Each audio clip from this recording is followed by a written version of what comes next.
Yellowstone National Park, where the buffalo roam.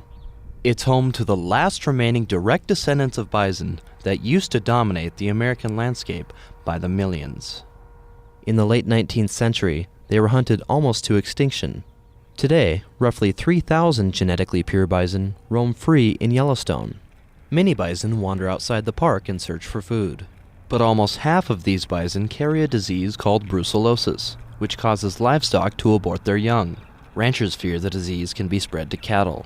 So when bison do leave the park, the Department of Livestock rounds them up and puts them in quarantine facilities. They are then tested for brucellosis. Bison that test negative are kept in quarantine.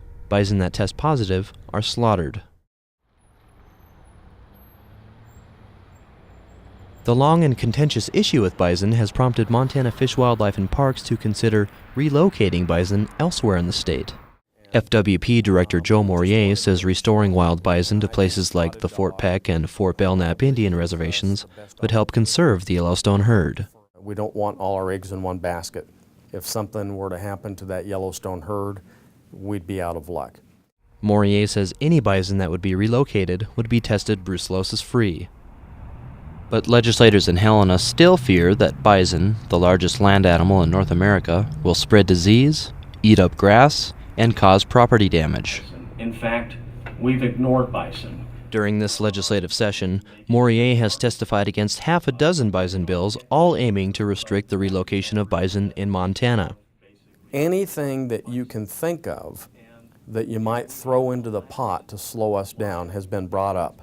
Well, the counties have to approve it first. You'd have to do management plans first. You have to provide for containment. Or we'll only allow them at Moise, where they already exist behind a fence. Senator John Brennan of Scobie represents Senate District 18, and within that, the Fort Peck Indian Reservation, one of the few places in Montana that says they're ready for bison.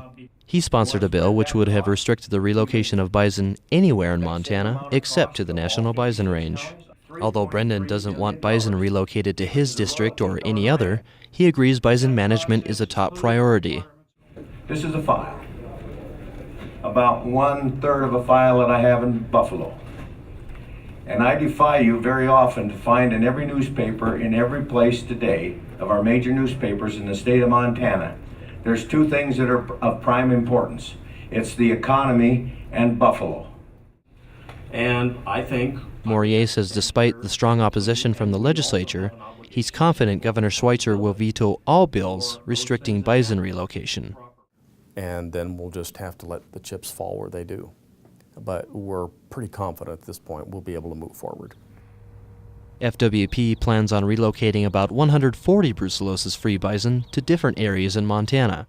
Morier says it's a step in the right direction when it comes to managing these bison. It's a challenge, but that's our job.